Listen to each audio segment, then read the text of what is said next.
Okay, so today I'm gonna talk to you guys about inheritance. Our next principle of OOP is called inheritance. Let's see it in action so we can understand what it is. Let's pretend our future website is going to deal with animals. Maybe this website lets you check out your animals when you send them to their vet. Below we have a class called animal. All of our animals have a name, a certain number of arms and legs, and can be dangerous or fur. Additionally, all of our animals can sleep and eat. Okay, so now he has a class animal protected. String, integers, bulls. The name, number of legs, number of arms is dangerous. So here, if it's a bull, if it's true or false, is furry, true or false, how many legs, and just give it a name. And here you're gonna have your public void sleep. Here on your console, you're just gonna concatenate these type of words. Here you're just gonna have a this.get type. Here you just have a small function right here. And here you have a public void eat, console.writeLine, the this.get type goes to sleep. Now let's say we need to treat dogs differently from cats. We could create a dog class and a cat class, then copy the code from the animal class and tweak it, but this would be breaking one of the major rules of programming. Dry, don't repeat yourself. One of the worst things we can do for our long-term success is of our code is copy and pasting, and warning sign is that your code is getting bad is if you find yourself writing same or similar line of codes over and over again. If we copy our animal code to a dog and cat class and make minor adjustment, it means that when it comes time to make code to make more changes, we now have to make changes in 3 places instead of 1. Copy paste code creates unmaintainable and inconsistent code, so we want to avoid rewriting and instead reuse. Instead, we can say that dog and cat classes are children of the animal class. They're basically like animal class, but can do new interesting things. Notice the protection level is not public or private, but protected. This means the properties can be used only by children only. Okay, so here we're still talking about inheritance. Now we went from dog, animal. So the dog is inheriting animal. Here you have a private string, favorite two choice. And then here you could have a source of name, number of legs, number of arms, dangerous. And here you just have your first, your function of what you're going to have. So here your name, your number of legs, and stuff like that. This dot favorite two choi is going to be coming from here. And here your public void bark. Now you're going to just go have in your console write line the get type goes to bark. Okay, so notice that the class dog is inheriting an animal. This tells C# that our dog class comes from the animal class. We say that the animal class is our base class. Now if we make a dog, it will have all the properties and methods of both classes. Class program, static void main, strings, the argument. And here you just have your first dog that has all the properties that you wanted to do. And here you're going to have it bark, eat, and sleep. And if it does, it goes woof woof, goes to sleep, goes to sleep. A child class can do everything that a parent can do plus any new functionality added, but the parent class can't do any of the new stuff that the children can. A child class is also sometimes called a derived class. Inheritance can go very deep. Here's a visual of a chart of what our inheritance could look like. So here you have your animal, and then your specific type of animal, and then here these are just some of the inheritance what this animal can have. So that's just basically an inheritance like that. All the classes are animals. The cat class has children of its own. Grumpy cats can never be happy, and that's cats that loves to dance. Creating a dancing cat. Okay, so here, start off with your namespace. Named it lesson 8 class dancing cat. String dance move. Public dancing cat. So here you're gonna have a dance move, your cat name, the base, false. So default is gonna be false. Dot dance move is equal to dot dance move, and public void dance. Go ahead and concatenate all these together. The main program, as we had earlier. So you just brought your dog down here. And also you're gonna have your cat also down here. So your cat and dog will have an output of. So your dog goes woof woof, and your cat, goes eats and meows. So to summarize, inheritance lists reuse classes as the root or parent of a new class. The new class is called a child class or derived class. The child class can do everything the parent class can do, plus new things. Inheritance gives us a way to create many classes that are similar but different without having to write the same code over and over. To make a class inherent from another class, we use a colon when creating the class to indicate the relationship. C# does the rest. Okay, so class, dog, animal. So when you see this, you're just seeing that dog's gonna be inherited, and then here you could inherit it. That dog has 4 legs, and is it dangerous, true or false? Okay, that's a little bit about inheritance. Let's talk about inheritance in a more depth section here. So when using inheritance, there are some more advanced topics we need to talk about. The constructor. The first thing we need to point out is how the constructor works in inheritance. Let's look at our classes in lesson 8, paying close attention to the constructor. First up, the base animal class. Notice that it doesn't have a constructor. This means that it's not possible for us to create a pure animal class. Again, here you have your property fields, you have a public animal constructor, and then your methods. It's not uncommon to see a base class without a constructor. We can implement a constructor here if we want, but we wanted to point out that yes, you don't have to. We can leave the constructor up to the child class. Next up, the child cat class. Okay, so here you guys see that the cat, same thing as the animal, same thing as the dog. It's inheriting from the animal. And here you're just giving it its property, public cat, your string name. The bull is dangerous. And then here you have your name. Here you have your number of legs. It doesn't have arms, so you could just delete this if you don't need to, or if you want to be specific about it. It's dangerous, so this is gonna be, it's equal to is dangerous, and it's furry. Okay. True. The cat class has a constructor for creating new cat objects because it inherits from animals. We get to use the properties from the animal class. The cat constructor needs a name and to know if the cat is dangerous. Okay, last up, the dancing cat class. So class dancing cat. You have your string dance move, public dancing cat. Okay, so here you're gonna give it a string. The string is gonna be a dance move. Your string is gonna be a cat name. Remember, the string is just a text. It's not gonna really throw anything out there. And you're gonna have your base. So here's a keyword base. Cat name, false. So your dot dance move is equal to dot dance move. This syntax looks different from anything we've seen before. What's happening here is that the cat class has a constructor, and the constructor must be implemented. We get this new property called dance move, which is unique to the dancing cat constructor, but we also need to give the cat constructor what it needs to function.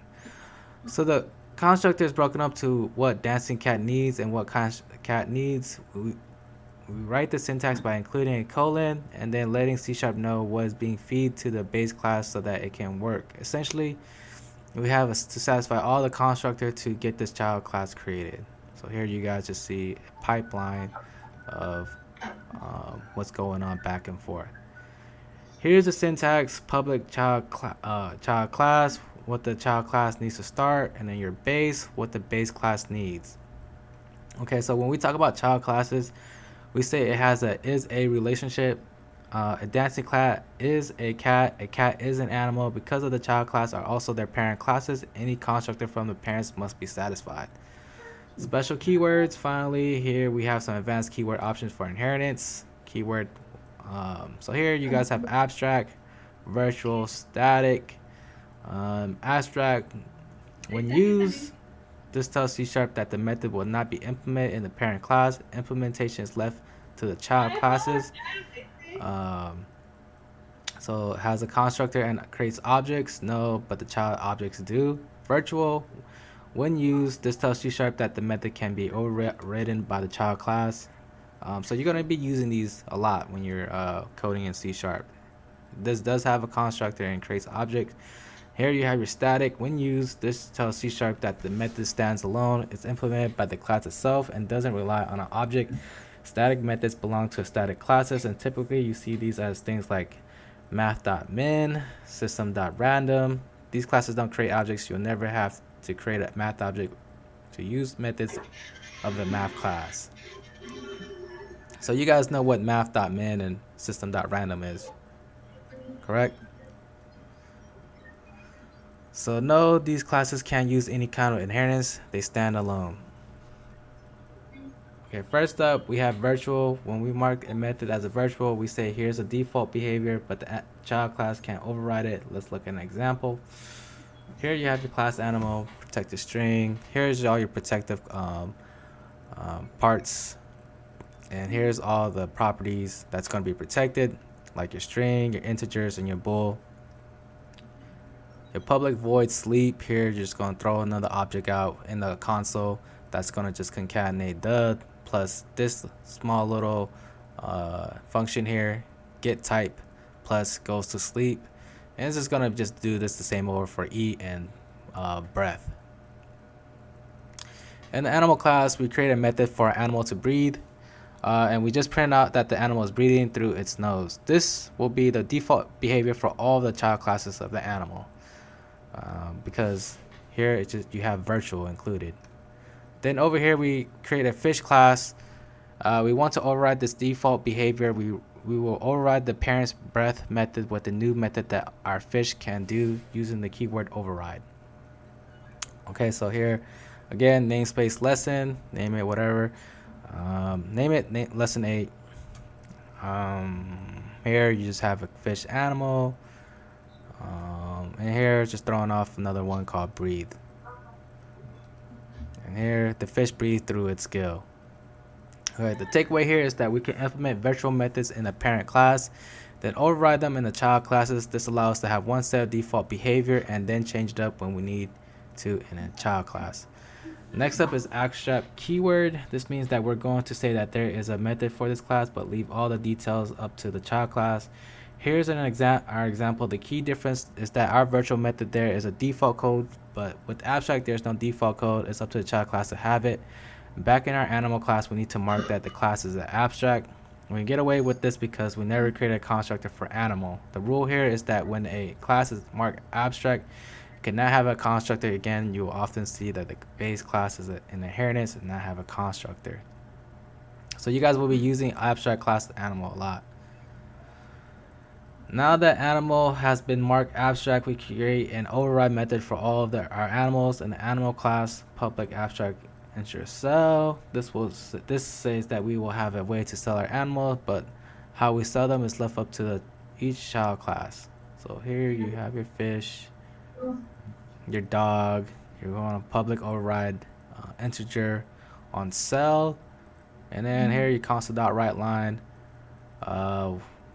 your string, and you can return a 5. So here you have 5 in your that's returned, and here dog public override integer sell. So here you sell, but you return a 0. So because you don't sell your dog here, your cat, someone bought your cat. I'll give you money if you take my cat. So here you're basically giving away $25, so you return a negative 25. So here we have 5 and we have negative 25. And here we just have a function that's gonna just be returning your registers or your values or inside whatever you're stored in. So Mellow, the dancing cat, dances through. See, so here I sell my fish for $5. Here you give away $25, and then here you return whatever you have left after selling all the stuff. You have negative 20 in your bank account. Okay, so just to reiterate, this is the inheritance and more in depth. We just went over some of the values and stored properties in your architecture. And let's head over with problems with inheritance. Okay, so inheritance is really good for networking. Like if you're creating a lot of neural networks, you're gonna use inheritance. But if you're not, you don't want to compose of like a bunch of more than X amount of like double the amount, triple the amount of your networking. Inheritance is not the way to go, so we use composition. At first glance, inheritance seems pretty cool. When OP has a new inheritance was a big selling point. Leverage inheritance for code reuse was a promise that by using inheritance, we're able to reuse code from parent classes without having to rewrite and repeat ourselves in similar but slightly different classes. On the surface, it sounds great. However, today the general advice you'll be given is to avoid inheritance, or if you must use inheritance, keep your inheritance shallow, no more than 2 levels deep. Inheritance can really start to feel awful when there's more than 2 levels. The real reason you don't really preach inheritance anymore is because it makes your code fragile. If you have a bunch of these classes all inherited from a parent class, then you make a change in the parent class.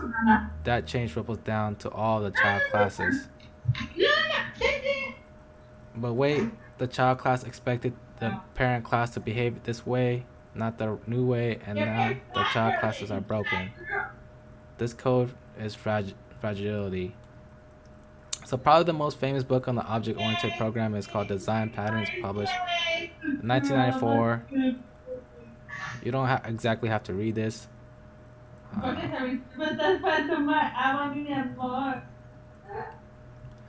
Okay. Uh,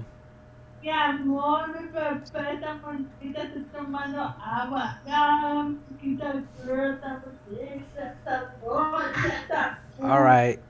Whose mic is on?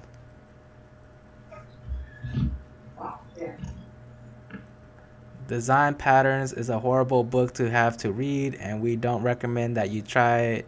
However, what it says to do has to become a set of best practices and standards for OOP. In Design Patterns, the gang of 4 points out that the inheritance creates a very fragile code and suggests another approach called composition instead.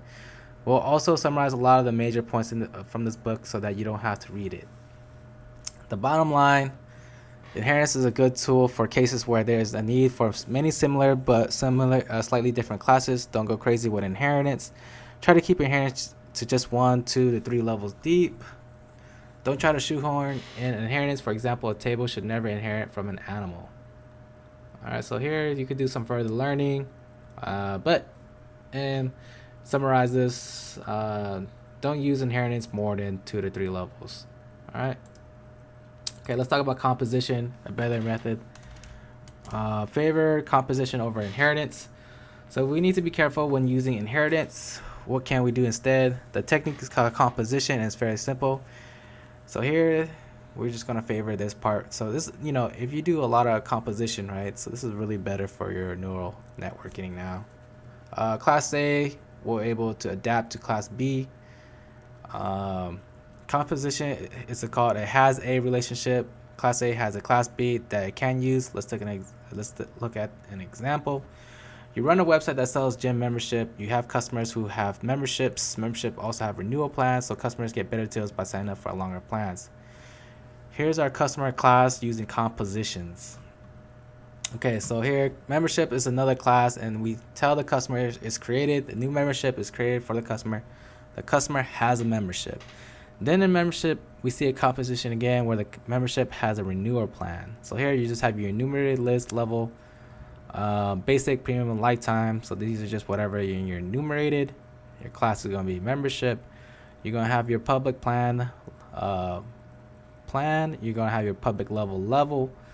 In your public membership, you're going to inside it. It's going to be called a new plan.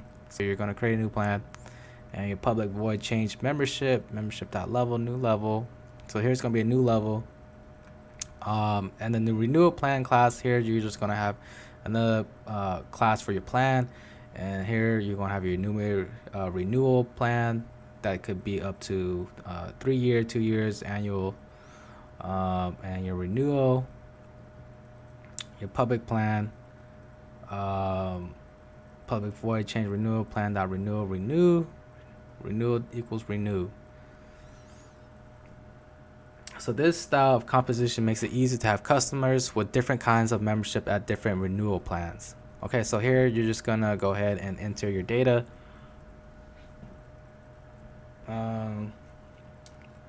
New customer name is Marcus, last name Tadwell. His change of membership is gonna be, he's gonna change his membership to premium, and he's gonna change his renewal plan to annual. And this structure is pretty easy to build onto memberships and plans. So key terms is composition. You guys kind of notice that from the database here, we have Marcus Tadwell, and he's able to change his membership from premium to annual. If he wanted to, he could go to monthly to was a basic plan, right? So that's just something about compositions. It's able to adapt from class, let's say this is class B and class A, right? That's just part of what composition is. And that thing, so if we read carefully with using inheritance, in class A, we'll say that one of its properties is an object of class B. When we create an object, we'll have it create a new class B object for it to use. Okay, so talking about your lab, reality TV star. You have to work for a TV network that produces hit reality TV show. You've been asked to set up your company website to allow it to accept online application for new contestants.